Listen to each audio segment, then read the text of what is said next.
नमस्कार, election cafe में आपका स्वागत है। मैं अश्विनी कुमार सिंह। आज हमारे जो पैनलिस्ट हैं सुमित सर, बाबा, पुर्णेंदु जी और विचित सर, आप सभी का स्वागत है। दो लोगों ने स्विच कर लिया है अपना, जैसा बाबा ने पहले कहा है कि क्या चल रहा है ये? वो चुनाव का मौसम है ना, जिसको जिसकी कुर्सी पसंद आती है वो बदल ले रहा है। ठीक है, तो स्विच ओवर्स का जमाना है ना कि ये इसने आज से अजय निषाद ने ज्वाइन कर लिया भाजपा छोड़ के कांग्रेस को। कांग्रेस के लोग वहां चले जा रहे हैं, तो वही चल रहा है। हमारे न्यूज़ रूम में भी स्विचिंग वाला सिस्टम आ गया है। आज की चर्चा वीवीपैट पे हम कर रहे हैं, क्योंकि इलेक्शन कमीशन को नोटिस भेजा है सुप्रीम कोर्ट ने।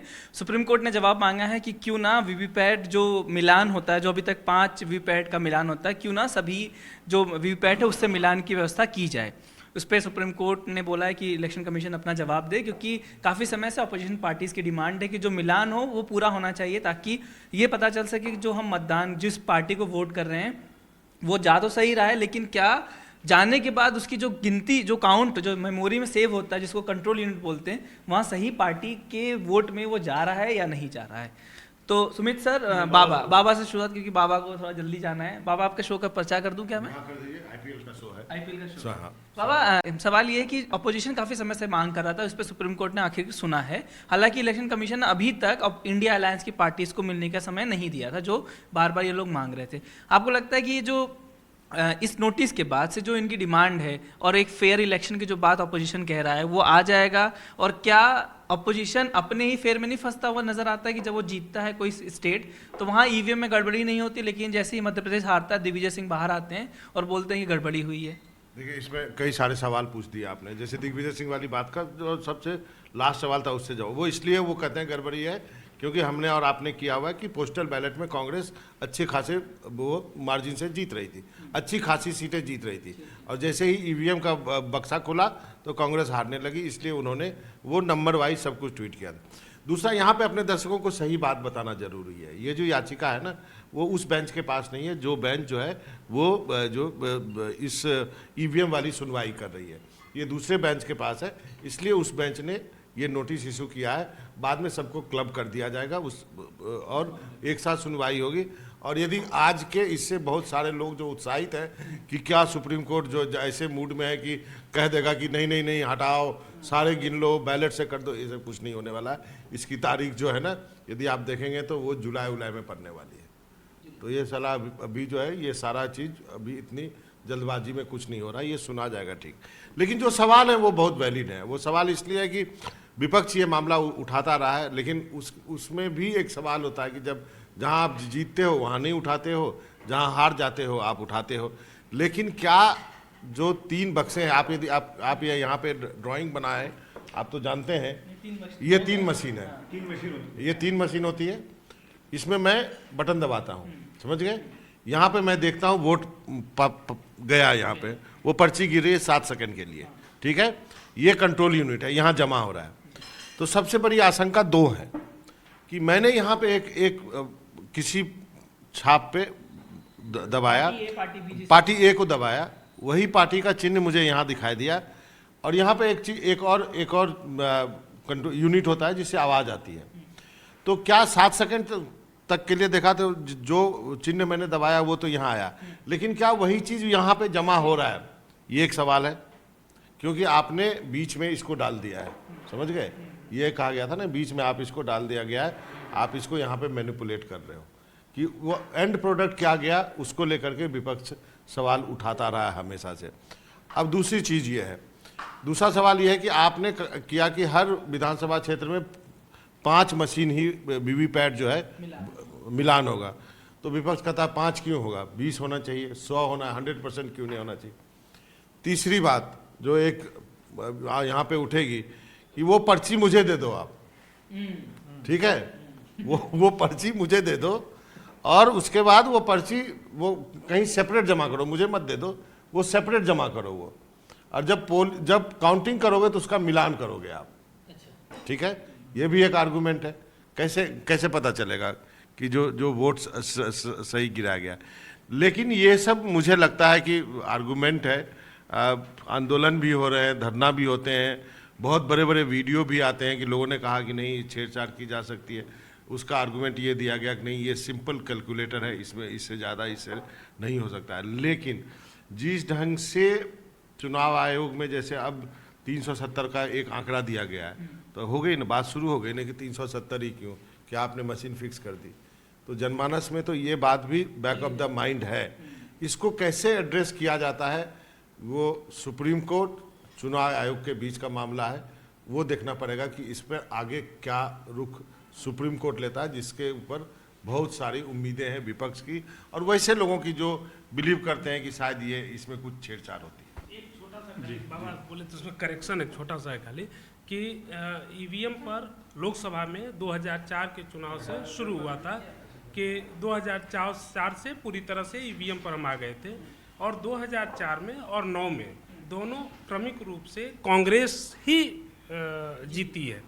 तो पहली जीत कांग्रेस को ही मिली है 2, उसके बाद 2 बीजेपी को मिली है, लेकिन चूंकि बीजेपी को प्रचंड बहुमत मिल गया इसलिए शायद नहीं सर उसमें और भी कुछ है। उसमें है ये है कि पहले जो है गवर्नमेंट कंट्रोल ईवीएम मशीन होती थी, बाद में इसमें प्राइवेट प्लेयर के मशीन्स आने लगे। सवाल इसलिए होने लगे कि जो ईवीएम मशीन बनाने वाली कंपनियां उसमें 4 डायरेक्टर बीजेपी के लीडर पाए गए। कमियां है इसमें, ऐसी बात नहीं, शंका के गुंजाइश जो है उसके पीछे तथ्य हैं, क्योंकि ये 4 जो पीएसयू बनाती है उसमें बीजेपी के लोग जो है बीजेपी के डायरेक्टर है। तो अच्छा नहीं आप सही करें। फिर कहा गया कि विदेश से ईवीएम आता है, एक फॉरेन कंट्री का भी नाम है, तो शंका करने ये पॉइंट आपका वैलिड है। मेरा बस खाली जो फैक्चुअल चीजें थी वो मैं रख रहा था। 2-3 चीज़ें, जितना मैं चुनाव को देखता हूँ समझता हूँ, मुझे इतनी बात पता है, इनफैक्ट हम सबको पता होगी, वोटिंग शुरू होने के पहले सुबह 8 बजे के पहले या 7 बजे के पहले वोटिंग के पहले 7 बजे 8 बजे हर पार्टी का जितने भी कैंडिडेट हैं जिसका नाम उस ईवीएम में है उनका एक रिप्रेजेंटेटिव उस पोल प्रेमाइसेस में मौजूद रहता है। उसको मशीनें कैसे काम करती हैं ये चुनाव आयोग के अधिकारी दिखाते हैं, बताते हैं। वो वीवीपैट भी दिखाते हैं कि ट्रायल के तौर पर कि हमने आपको ए पार्टी को दिया तो ए पार्टी की पर्ची दिख रही है। और जब वो सबके सब मुतमईन हो जाते हैं, सबके सिग्नेचर होते हैं, तब काउंटिंग का प्रोसेस शुरू होता है। तो पहला चेक बैलेंसेस वहाँ पर है। जैसे कि जब बैलेट पेपर का ज़माना था तो जब बॉक्स होता था उसको सील जब किया जाता था तो सबकी आंखों के सामने किया जाता था कि ये बंद है, खाली है, देखो, और पूरा बंद है, वो डब्बे पे नंबर लिखा हुआ है, सील कर दिया गया है। उनकी फ़ोटो खींची जाती थी, उनके वो सब लोग खड़े होते थे पीछे, फिर उनकी रजामंदी ली जाती थी। तो ये उसके मशीन आ गई तो मशीन के बाद ऐसा होता है। तो ये कह देना कि ईवीएम जो हैं वो उनमें देखो मशीन में कहीं भी गड़बड़ी हो सकती है। मशीन तो मशीन ही है, मशीन को चलाता तो इंसान का दिमाग ही है। तो मैं साइंस का छात्र हूँ, मैंने बीएससी किया है और मैं ये मानता हूँ कि अगर कोई टेक्नोलॉजी के हिसाब से चीज़ आपकी मदद कर रही है तो आपको उसको अपनाना चाहिए। पर अगर उस पर सवाल खड़े हो रहे हैं कि ये हैक किया गया है, इसमें आप फर्जीपना कर सकते हैं, जोड़ सकते हैं, तो एक भी आदमी के मन में शंका ना रहे, इसके भी कदम उठाए जाने चाहिए, ये भी ज़रूरी है।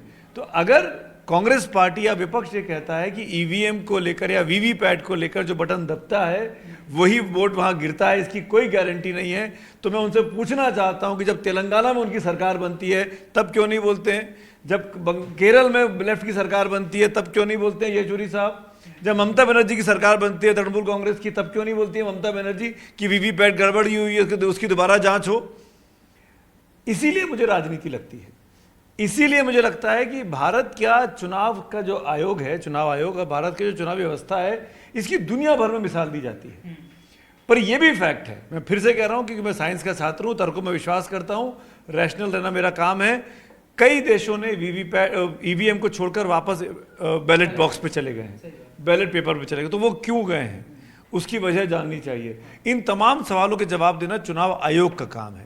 अगर विपक्ष आपसे टाइम मांग रहा है कि हमको वीवीपैट पर चिट्ठियां 9 बार चिट्ठी लिख चुका है और वो कह रहा है कि हमें आपसे मिलना है, इंडिया अलायंस के लोग, हम आपके सामने रिप्रेजेंटेशन लेके आना चाहते हैं, तो चुनाव आयोग का ये फर्ज है कि उनको बुलाएं और मिलें। करीब 60% वोट विपक्ष को मिला है, बीजेपी के पास 40% वोट ही है, मतलब 40 या 50 मान लीजिए आप। मैं कह रहा हूँ 50% वोटर आज भी ऐसा है जो विपक्ष में सत्ता के खिलाफ गया है। उन 50% लोगों को बुला के उनको मुतमईन करना चुनाव आयोग का काम है कि ये क्यों सवाल खड़े कर रहे हैं। चुनाव आयोग ने बीच में एक्सरसाइज की थी, उन्होंने मशीन ला के रख दी थी, आप साबित करके दिखाइए फला ढिमकाना। कोई पार्टी नहीं गई थी, कांग्रेस भी नहीं गई और कोई नहीं गया दिखाने के लिए कि कैसे उसमें फजिंग की जा सकती है। तो मेरा सवाल दोनों से है, हम ये इस पूरी व्यवस्था पे सवाल खड़े करके या ईवीएम पर या वीवीपैट पर सवाल खड़े करके दरअसल हम अपनी लोकतांत्रिक व्यवस्था पर तो नहीं सवाल खड़े कर रहे हैं, क्या हम अपनी चुनावी प्रक्रिया पर तो को नीचा नहीं दिखा रहे हैं। इसीलिए ये बहुत ज़रूरी है कि ये पार्टी लाइन से ऊपर उठकर इस पर विमर्श करने की ज़रूरत है और इसका आंसर निकालने की ज़रूरत है। क्योंकि अगर एक भी व्यक्ति ये कहता है कि नहीं इसमें गड़बड़ी है या मैं गड़बड़ी करके दिखा सकता हूँ, क्योंकि सोशल मीडिया पे हमने तमाम वीडियो देखे, बाबा ने दिखाए कि आप बटन दबाते हो कमल का और वहाँ दिखता है पंजा, पंजा दबाते हो साइकिल दिख रही है। तो इस तरह की जो चीज़ें हो रही हैं ये कन्फ्यूजन क्रिएट करती हैं और सोशल मीडिया ने बहुत बड़े पैमाने पर कन्फ्यूजन क्रिएट किया है जब से ये ट्विटर और फेसबुक और ये आया है। और अब तो डीप फेक का ज़माना, you absolute right, deep fake के ज़माने में कौन क्या दिखा रहा है, कौन जो बता रहा है वो सच्ची दिख रहा है या कुछ और दिखाया जा रहा है, इसकी कोई गारंटी नहीं है। तो इसीलिए ये चुनाव आयोग के लिए बहुत ज़रूरी है।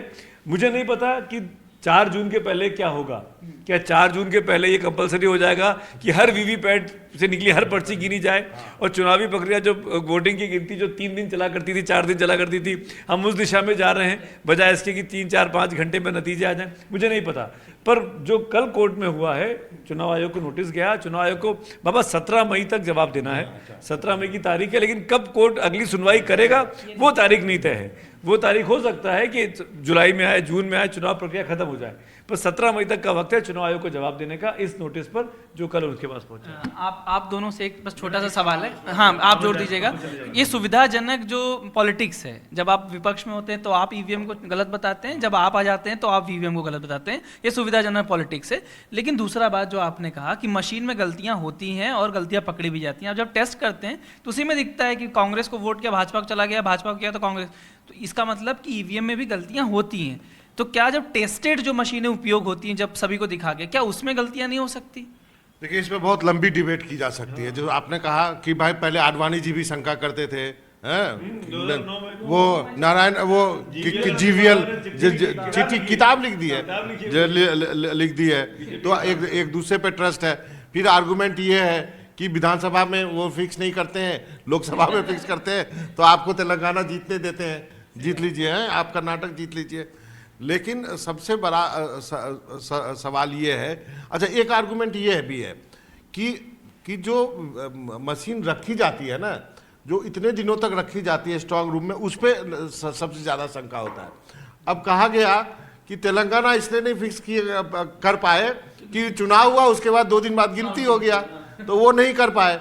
बाकी मध्य प्रदेश और वो छत्तीसगढ़ तो बहुत दिन रहा मशीन, अंदर पता नहीं क्या हुआ, हमको क्या मालूम। वो इस ये इन्हें पार्टी निगरानी भी करती है, लेकिन चुनाव होने से लेकर स्ट्रांग रूम की। फिर भी आपको कभी कभी मशीन नाली में मिल जाती है, किसी होटल में मिल जाती है, गाड़ियों में मिल जाती है, तो इसलिए शंका होती है। तो एक चीज इस पे भी विचार करना चाहिए, जैसे पोलिंग खत्म होता है आप वहीं पे वो आप जैसे एक ही बटन दबा के पता चला तो वहीं पे गिन लो आप, वो क्यों नहीं हो सकता? मशीन वहां से बाहर क्यों जाए? चुनाव आयोग को ये सुझाव नहीं, ये इस बात पे चर्चा हो रही है कि आप देन एंड देयर हर बूथ का गिनती कर लो और उसके बाद कैलकुलेट कर लो, क्या दिक्कत है? मार हो जाएगी बाबा, जो भी मार हो जाए, इसी हार रहा हो तोड़-फोड़ कर देगा। इसी विचार के साथ आप सबको छोड़ जाता हूँ। इस पे अब आप डिस्कशन चालू रखिए। बाबा का शो है इसलिए बाबा को जाना पड़ेगा। विचित्र सर आप इधर आ जाइए, कुर्सी देखिए, कुर्सी का बदलाव हो रहा है। तो वीवीपैट पे जो सुप्रीम कोर्ट का नोटिस है और उसको लेके विवाद पुराना है। सबने बताया कि बीजेपी जब कल विपक्ष में थी तो वो ईवीएम पे सवाल उठाती थी, लाल कृष्ण आडवाणी ने सवाल उठाया, जीवीएल नरसिम्हा राव ने तो किताबी लिख दी। अब कांग्रेस 2 चुनाव से लगातार हार रही है और हार ही नहीं रही है, बहुत ऐतिहासिक हार है। वो अपने चरम से जो उनका पीक था 84 से, अब वो एकदम जो लोएस्ट है वो 14 में आए, फिर 52 में भी लगभग उसी के आसपास है। इस बार क्या होगा? अब सोचिए एक ऐसी पार्टी जिसने देश में एक लंबे समय तक राज किया, उसके बारे में यहाँ तक कहा जाता है कि क्या वो इतनी सीटें जुटा पाएगी कि विपक्ष के नेता का उसको जो आधिकारिक तमगा मिल सके। तो ये भी लोकतंत्र की एक वो है कि जो कल सत्ता के शीर्ष पर था, आज वो आधिकारिक रूप से विपक्ष के नेता पद का भी दावेदार नहीं रह गया है, लेकिन सवाल उठते हैं और राहुल गांधी ने बखूबी इसको बहुत जोर देकर कहा अभी 31 मार्च की रैली में कि मैच फिक्स है, और मैच फिक्सिंग का वो बहुत बड़ा सवाल था। अब सवाल ये है कि वीवीपैट का जो मुद्दा है, इसमें दिसंबर में ऑलरेडी इंडिया अलायंस ने एक बात कही थी कि वीवीपैट का 100% ईवीएम के वोट से वीवीपैट को काउंट किया जाना चाहिए। पहली बात नंबर एक। नंबर दो, उन्होंने ये भी कहा कि वीवीपैट जो पर्ची होती है वो 7 सेकंड आपको दिखती है, फिर वो उसी प्रिंटिंग बॉक्स में ही वो पर्ची उसी में रहती है। इंडिया अलायंस का ये कहना है कि वो पर्ची वोटर के हाथ में आनी चाहिए और वो दूसरे बैलेट बॉक्स में उसको डाला जाए, फिर बाद में 100% जितने भी पोलिंग स्टेशंस हैं सबके ईवीएम की काउंटिंग उस बैलेट बॉक्स से मैच कराई जाए। अब इसमें सवाल ये है कि इस प्रक्रिया में काफ़ी दिन लग जाएंगे। जैसा सुमित सर आपने भी कहा कि अगर लोकतंत्र में क्या है कि ट्रांसपेरेंसी सबसे बड़ी चीज़ है। अगर 50-60% मतदान विपक्षी पार्टियों को हो रहा है, जो रूलिंग पार्टी गैर रूलिंग पार्टी को हो रहा है, और उन वोटर्स में एक सवाल उठ रहा है कि भाई शायद ईवीएम फिक्स है इस वजह से हम हार रहे हैं, तो उनकी शंका का भी समाधान होना चाहिए, भले ही कुछ टाइम लग जाए। मेरा अपना व्यक्तिगत मत ये है, इसमें 2 ऑप्शन भी लिया जा सकता है। एक तो आप ईवीएम काउंटिंग को आप तुरंत कर लें, ठीक है, आपको फास्ट रिजल्ट देना है करिए, लेकिन उसके बाद भी 100% वीवीपैट स्लिप्स को काउंट किया जा सकता है। इसमें कोई बहुत बड़ी ऐसी चुनौती नहीं है, दिन ही तो लगेगा। लेकिन अगर लोकतंत्र में अगर किसी चीज पे सवाल उठ रहे हैं, और लोकतंत्र में मताधिकार से बड़ा तो कुछ नहीं है, और एक मतदाता को लग रहा है कि मेरा जो मत है, मैं जो डाल रहा हूं वो फिक्स हो रहा है, मैं जो डाल रहा हूं उसको ना जाकर के कहीं और जा रहा है। और मैं ये कहता हूं, ये देखिए सिर्फ ये नेताओं की बात नहीं सुमित सर, बहुत सारे लोग हैं ऐसे जिनको लगता है कि हाँ कुछ हो रहा है, कुछ गड़बड़ है, भले ही हो सकता है कि उनकी सोच में सच्चाई ना हो, उनका एक डर ही हो, लेकिन उनका डर, उनकी जो शंका है उसका भी समाधान होना जरूरी है। तो इस दिशा में इलेक्शन कमीशन को काम करना चाहिए। ठीक है, आपको फास्ट काउंटिंग करनी है, आप करिए, उस पर रिजल्ट घोषित कर दीजिए, लेकिन बाद में उसका मिलान हो सकता है, उसकी काउंटिंग हो सकती है बैलेट बॉक्स से जो वीवीपैट स्लिप्स के जो टाइम लगने वाली बात है ना काउंटिंग में कि एक पर्ची करेंगे टाइम लगेगा। तो मैं भी कहीं पढ़ रहा था यहाँ आने के पहले, जब आपने कहा कि इस टॉपिक पे चर्चा करनी है, तो उसी आर्टिकल में लिखा था कि अगर हम अधिक अधिकारियों को डिप्लॉय कर दें तो ये काम भी 5-6 घंटे में हो सकता है। इसके लिए ज़रूरी नहीं है कि आपको 3 दिन का समय चाहिए, आप ज़्यादा फोर्स लगा दीजिए। जो काउंटिंग सिस्टम में लोग बाग लगे होते हैं वहाँ पे आप अधिक लोग तैनात कर दीजिए, अधिक बूथ काउंटिंग सेंटर्स बना दीजिए, तो जो काम मिलान का हो सकता है वो और तेज़ी से हो सकता है। आपको केवल अपना वर्क फोर्स जो है उसको बढ़ाना पड़ेगा, इतनी सी बात है। अगर वो, लेकिन सवाल वही है कि चुनाव आयोग ने बीच में, फॉर एग्जांपल मुझे आए, तुम भी थे, मैं भी था, यहाँ बूथ लगाया था दफ्तर के बाहर, जब विपक्ष ने सवाल खड़े किए कि भाई बटन में क्या वीवीपैट क्या होती है देख लो आके, हम लोग गए, हमने चेक किया, वहाँ 2 बच्चे, 2 कर्मचारी बैठे थे जिन्होंने हमको समझाया कि ऐसा ऐसा ऐसा होगा। पर ठीक है, चुनाव आयोग ने अपनी तरफ से उन शंका को दूर करने की कोशिश की जो आम जनमानस के मन में जगह जगह बूथ या कैंप लगा के, आई होप कि दिल्ली के बाहर भी लगे हों और छोटे शहरों में भी लगे हों, हर जगह इस तरह का काम किया गया हो। हम दिल्ली में और एनडीटीवी दफ्तर के बाहर बैठे थे, तो हो सकता है जानबूझ के यहाँ लगाया गया हो ताकि एनडीटीवी के मन से शंका दूर हो जाए, पत्रकारों के मन से शंका दूर, ये भी हो सकता है, कहाँ उसको लगा। पर मतलब ये पूरा का पूरा दारोमदार चुनाव आयोग पर आता है कि वो क्या कर रहा है, इस व्यवस्था पर मतलब दोबारा विश्वास कायम हो। आपकी बारी, जो बोलिए।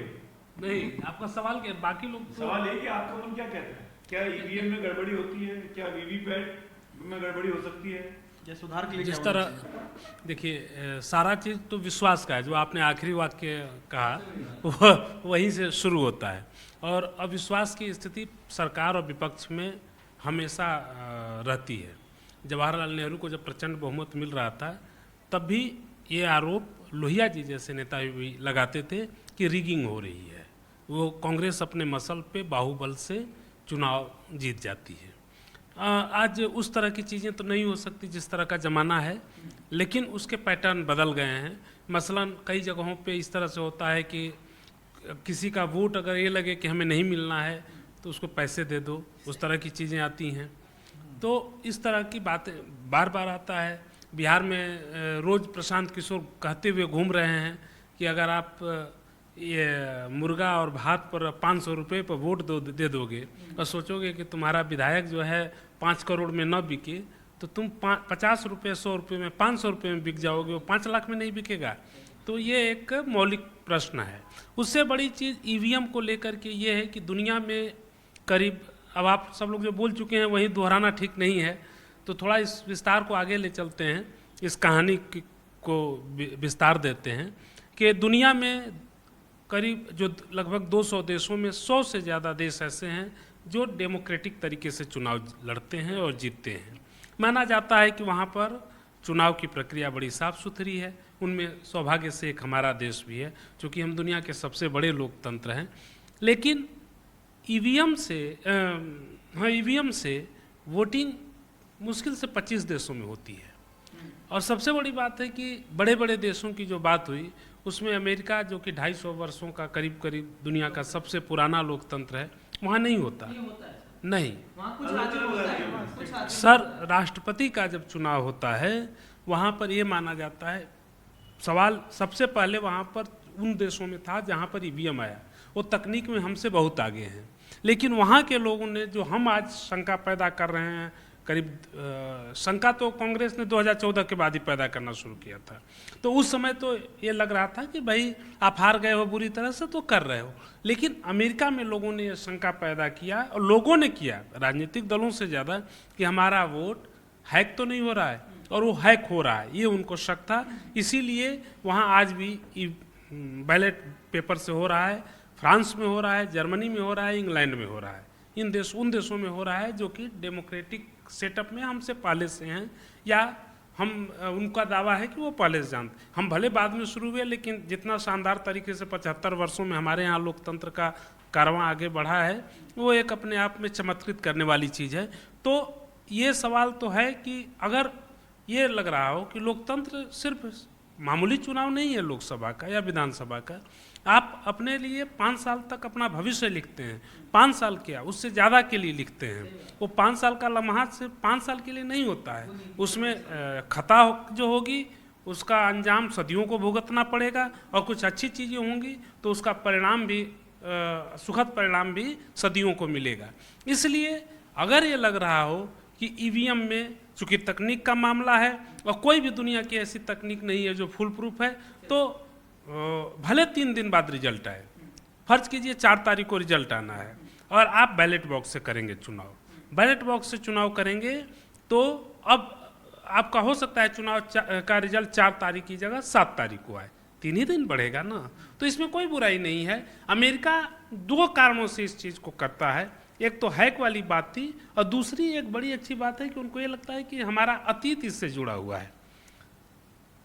हम भारतीय तो कुछ ज़्यादा ही अतीत जीवी हैं, तो इसलिए कम से कम 75 साल ही सही हमारा पुराना जुड़ा हुआ है, तो लौट आने में कोई बुराई नहीं है अगर आप इससे करें। इसलिए भी लौट के आप आ सकते हैं कि आज से 35-40 साल पहले तक हमने देखा है अपनी आंखों से कि कैसे बूथ लूटे जाते थे, बूथ बाहुबल से लूटे जाते थे। और जो लोग आज लोकतंत्र की बड़ी दुहाई देते हैं, उन ताकतवर पार्टियों को हमने बूथ लूटते हुए देखा है बचपन में। तो इसलिए ये कहना कि अब जो है वही खाली गड़बड़ है, पहले दूध के धुले थे, हर जगह वैसी ही स्थिति थी। लेकिन आज बूथ लूटना मुश्किल होगा, अब चीज़ें बदल गई हैं, क्योंकि पहले जो दलित जातियाँ थी, पिछड़ी जातियाँ थी, वो वोट देने नहीं जा पाती थी और उनके वोट पड़ जाते थे। आज आप ऐसा नहीं कर सकते हैं, हर व्यक्ति अपने वोट को लेकर के जागरूक है, इसलिए आप रिगिंग तो नहीं कर सकते हैं उस तरह से, फिजिकल रिगिंग नहीं कर सकते हैं। तो इसीलिए ये लगता है कि लौट आना चाहिए। आइए और देखा जाए उस तरह का भी एक नया प्रयोग होगा, पुराना प्रयोग होगा जो नए मैंने क्या कहते हैं नए वर्जन में सामने आ सकता है। इसमें क्योंकि टाइम हो रहा है, मैं हाँ जी, वीवीपैट का मतलब बता देना चाहिए दर्शकों को, voter verified paper audit trail. नाम में ही ऑडिट है, तो ऑडिट की तो बात की जा रही है, तो वो ऑडिट चुनाव आयोग क्यों नहीं करा सकता है। और उस ऑडिट कराने को लेकर चुनाव आयोग को इनिशिएटिव लेते हुए, अगर मान लीजिए उनको राजनीतिक पार्टी में भरोसा नहीं है कि भाई ये तो बाहर जाके हंगामा करेंगे, विपक्ष के लोग हैं उल्टा ही बोलेंगे, तो देश के 5, 6, 10 बड़े जो चुनाव आयुक्त रह चुके हैं, जो चीफ जस्टिस रह चुके हैं, उनको बुलाए, उनको तसल्ली कराए कि ये जो आप देख के जा रहे हैं सिस्टम को, ये सिस्टम जो है ये पूरा का पूरा ट्रांसपेरेंट है, इसमें कोई घपला नहीं है, ताकि सबके मुंह बंद हो सके। सर एक आखिरी कमेंट करके इसको ख़त्म करते हैं। सबसे बड़ा विषय है इसमें विश्वास का। पहले आप बैलेट से करते थे, 4 में आप इंट्रोड्यूस किया आपने ईवीएम, उस समय 2 मशीनें होती थी, बैलेट यूनिट और कंट्रोल यूनिट, वीवीपैट नहीं था। 14 में आपने वीवीपैट लाए, सब कवायद थी विश्वास की। आपने पहले ईवीएम लेके आए तब भी लोगों को विश्वास नहीं हुआ, जैसे हमने बड़ा अडवाणी जी ने 14 में आया था, पहली बार 14 में वीवीपैट लाया गया और 14 में इसमें 100% था। तो 14 में जो लाया गया वो इसलिए लाया गया ताकि जो आप वोट डाल रहे हैं आपको पता चल सके कि वोट आप सही डाल रहे हैं, तो इस एक विश्वास से बढ़ाने के लिए लाया गया। लेकिन जनता को विश्वास अभी भी नहीं है या पॉलिटिकल पार्टीज को विश्वास नहीं है। सवाल ये सुमित सर कि देखिए टेक्नोलॉजी जो भी चीज़ आती है वो आपके काम को स्मूथ बनाती है। आपने विचित्र सर जो आपने बात की अमेरिका की, अमेरिका की पॉपुलेशन और हमारी पॉपुलेशन में अब जमीन आसमान का फर्क आ चुका है। हमारे यहाँ करीब 100 करोड़ इस बार मतदाता एलिजिबल हो जाएंगे, वोट करेंगे। मान लीजिए 70 करोड़ पर्चियाँ जो बनेंगी वैट, उसके लिए कितने पेड़ काटे जाएंगे, कितने संसाधन की जरूरत पड़ेगी, खर्चा कितना होगा, वो हमारे टैक्स पेयर का मनी होगा। सवाल ये है कि जो टेक्नोलॉजी आती है वो विश्वास बढ़ाती है, और इसमें अगर विश्वास नहीं आ रहा है, और मैं देखता हूँ सर कि इस इलेक्शन कमीशन उदासीन बहुत रहता है, वो इंटरटेन नहीं करता जैसे बाकी एजेंसीज करती हैं। आप लेटर लिखिए जवाब नहीं आएगा, आप जवाब मांगिए सवाल नहीं आता, कुछ भी नहीं आता है। आपको लगता है कि ये उदासीनता इलेक्शन कमीशन की है जो और सस्पिशन बढ़ाती है कि हाँ कुछ मिला हुआ है सरकार से और ईवीएम के जरिए, क्योंकि मशीनें जो बनती हैं वो सरकारी PSU से बनती हैं।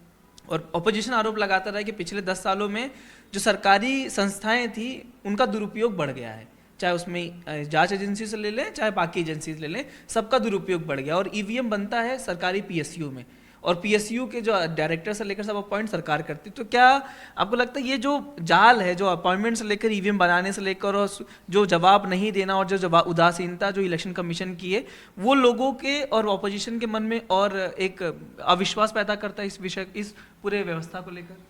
देखो, अगर भरोसा नहीं है तो फिर आप कितनी भी कोशिश कर लो भरोसा नहीं होगा।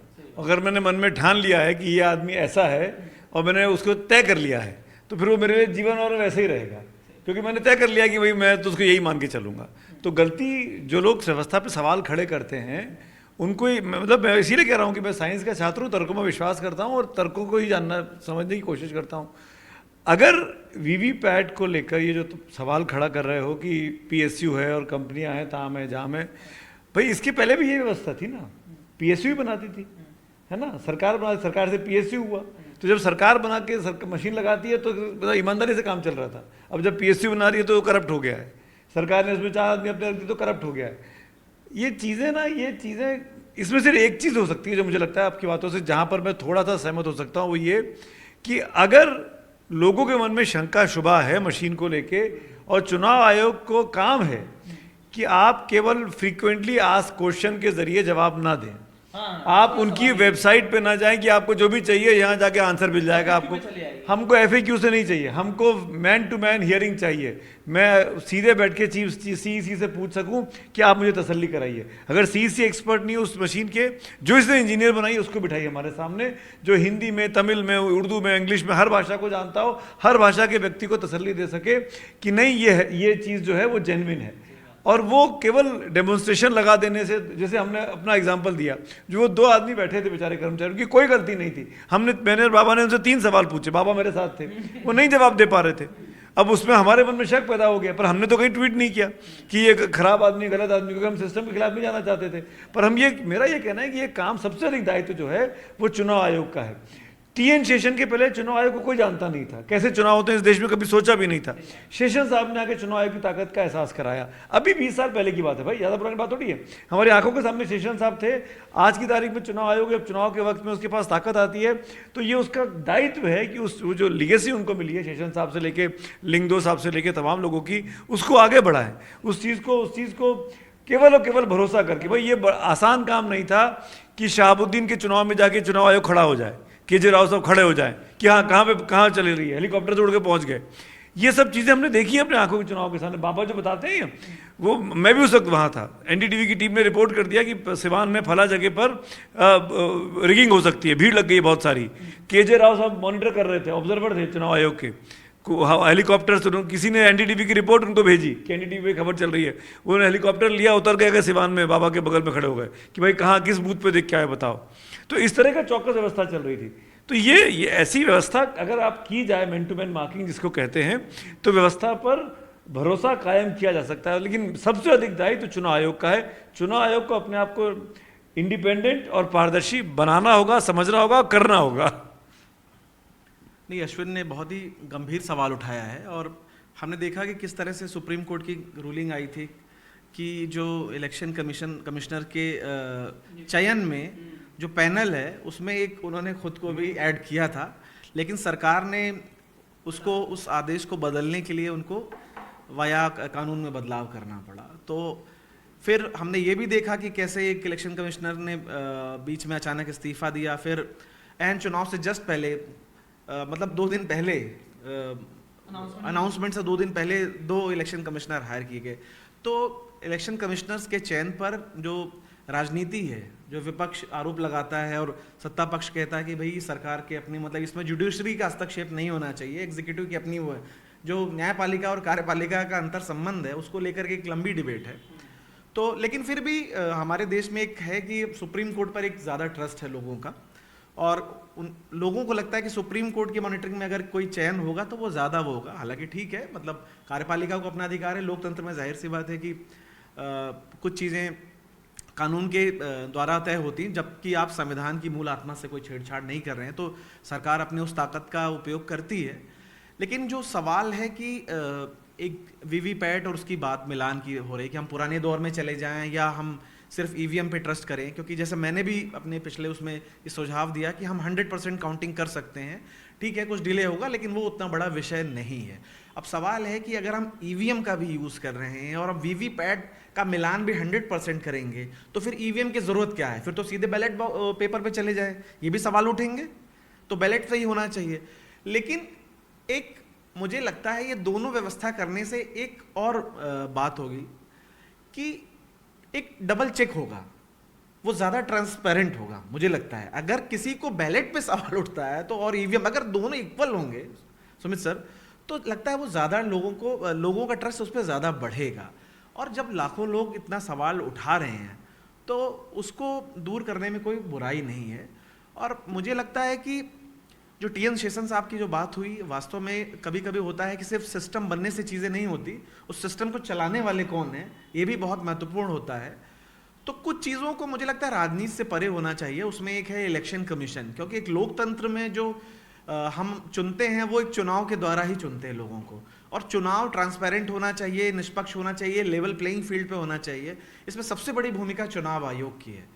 तो चुनाव आयोग कैसे ट्रांसपेरेंट होगा और उस पर कैसे सवाल ना खड़े हों, इस पे हमें झांक कर देखने की ज़रूरत है। और उसमें जो भी सुधार ज़रूरी हैं वो होने चाहिए और सरकार को भी इसको लेकर के ध्यान देना चाहिए।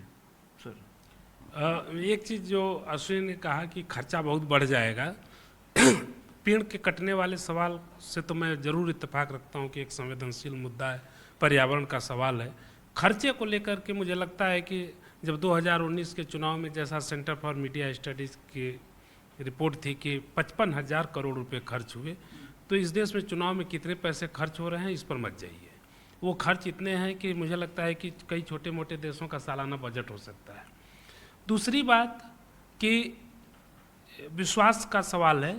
ये विश्वास का सवाल मैं फिर कह रहा हूँ कि बावजूद इसके कि ईवीएम में समस्या है, वो बैलेट बॉक्स पर भी हो सकता है, बैलेट पेपर पर भी हो सकता है।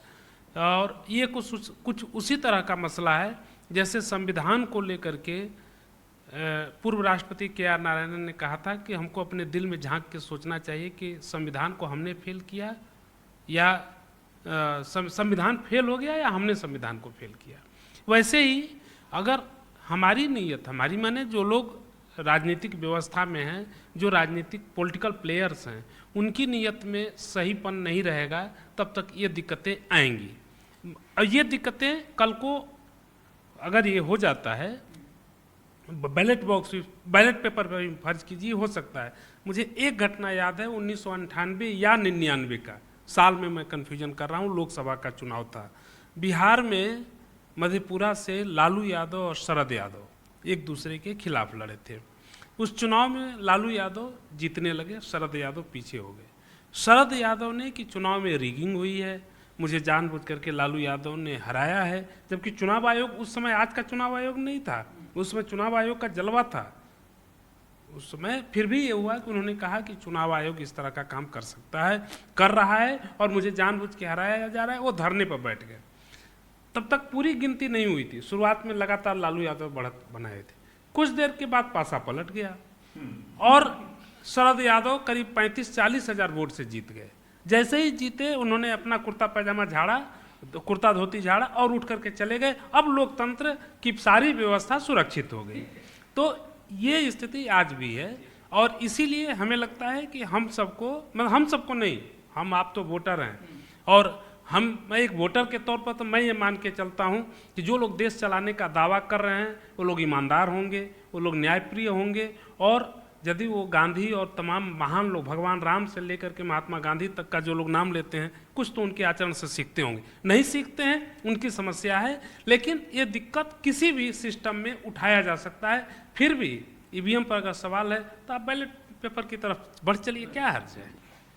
तो इसी विषय के साथ जो विचित सर ने बात कही आखिर में कि पहले आरोप लगा जब चुनाव जीत गए तो कुर्ता झाड़ के चले गए, तो यही हाल शायद ऑपोजिशन का भी है और सत्ता पक्ष वाली पार्टी भी जब ऑपोजिशन में होती तो यही सवाल है। लेकिन इलेक्शन कमीशन से ये उम्मीद है कि आगे चल के वो जो भी डाउट हैं लोगों के मन में उसको दूर करने की कोशिश करें। प्रोएक्टिव हो, उसको प्रोएक्टिव होना चाहिए, उसको इस तरह से निष्क्रिय नहीं दिखना चाहिए। वो उसकी अपनी जो स्वायत्तशासित संस्था है और इस देश में लोकतंत्र के को लेकर के बहुत गरिमापूर्ण संस्था है, उसकी मर्यादा के लिए जरूरी है कि वो एक्टिव दिखे। तो आज की चर्चा में बस इतना ही, कल मिलते हैं किसी और विषय के साथ, तब तक के लिए बहुत बहुत धन्यवाद।